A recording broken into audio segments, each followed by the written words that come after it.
Entrepreneurs and individuals believe that profits is what matters most, but profit is secondary.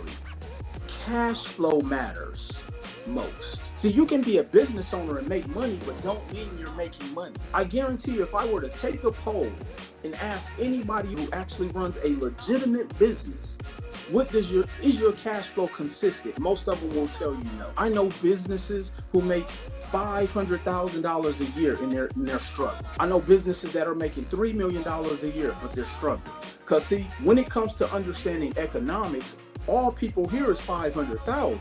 All people hear is 3 million. They're not thinking about the expenses it takes to make 5 million. They're not thinking about the expenses it takes to make 3 million or the expenses it takes to make 500,000. And so when you don't have a vehicle that pays you cash flow passively, everybody type in the chat passive income, you essentially bought a job. I had a meeting yesterday with some Los Angeles Sparks players from the WNBA while I'm out here in LA.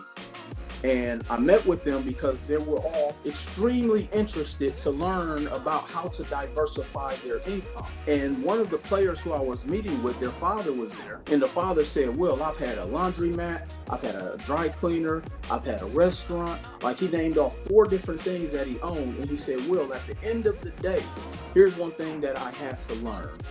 I was buying a job, and what I thought I was making, it was costing me double. Meaning, for every dollar he made, it cost him $3 to make that dollar. This is the cycle that most business owners live in. You're caught up in this cycle on a hamster wheel, and you can't afford to close down. You can't afford to expand. So now you're just stuck. And you end up hating what you do. Then your ego and pride comes in and you don't want to get a job. And so what do? And for those individuals who are listening or stuck in that place, I have a solution for you here today. We have to set up and have you focus on what's called an SPV so you can generate your cash flow. See, SPV is a business term that 99% of you on here have probably never heard of prior to last week. And an SPV is a special purpose vehicle, and it is set up solely for the purpose to help you isolate your risk. Here's what I mean. So if I go out there, and I start a brand new business, okay? In that business, I have to, pay to get started. So I'm paying to get started. I'm paying for inventory or whatever my hard cost is. I'm paying for employees. I have insurance.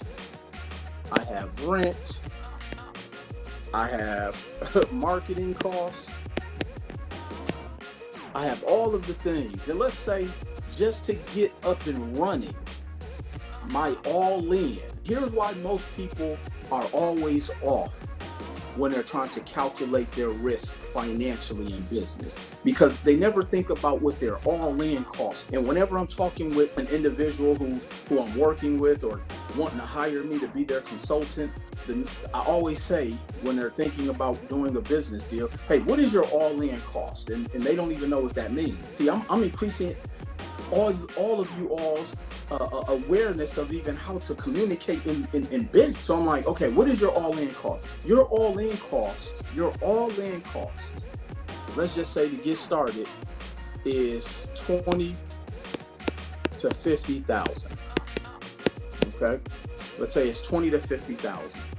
Now, for the bulk of the population, for most people, you're going out there and you're self-financing that dollar amount, meaning you're pulling it from your savings, you're pulling it from your 401k, you're liquidating, whatever retirement that you have. Okay, so now you got everything going. Now what do you have to do? And anybody can answer that question. Okay, you're all in $50,000. You got your pretty building. You got your artwork up on the wall. You got your furniture. You got your business license hung up and all of this stuff. So now what's next? What's next?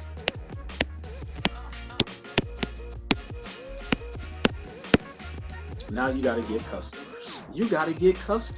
But guess what? The customers don't know you exist. So now you have to calculate your customer acquisition. And your customer acquisition, because you're a brand new business, you're in a brand new market, you're in a brand new territory, your ad campaign has no residual type of literature. So your average customer acquisition, let's say it's $100, which means you have to pay $100 per minimum just for a customer to see you. But then guess what? It takes a customer an average of 3 to 7 times to see you before they make a decision. So now your average customer acquisition cost goes from $100 up to $300 to $700.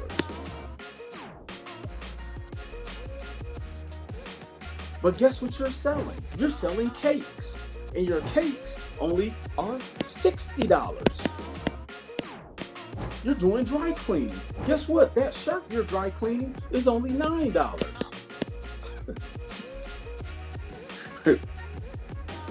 The list goes on and on and on and on and on and on.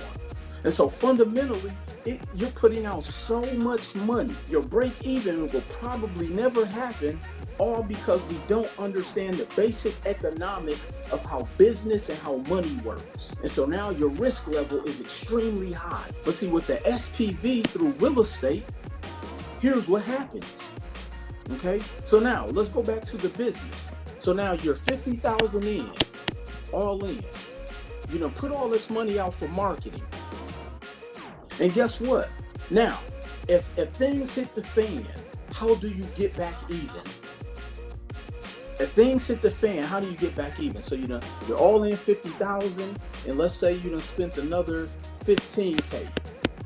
Okay, so now you're all in 65K. Your spouse is barking down on you. You done took money from your kids' college fund. You done siphoned off from your vacation fund. How do you get back even? You can't sell the building, you don't own it. You can't sell the inventory back. Like, how do you get back even? So essentially, your risk has drastically increased. You're out there playing craps with your business, with your finances. What are you gonna do? Go get another job? You gonna make your spouse work 2 jobs?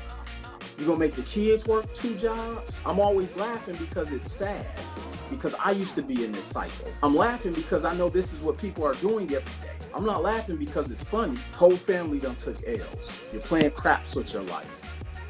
And so what the SPV does is that we go out and we create a special purpose entity solely for real estate and cash flow. So we're setting up the SPV solely for cash flow through real estate. Period.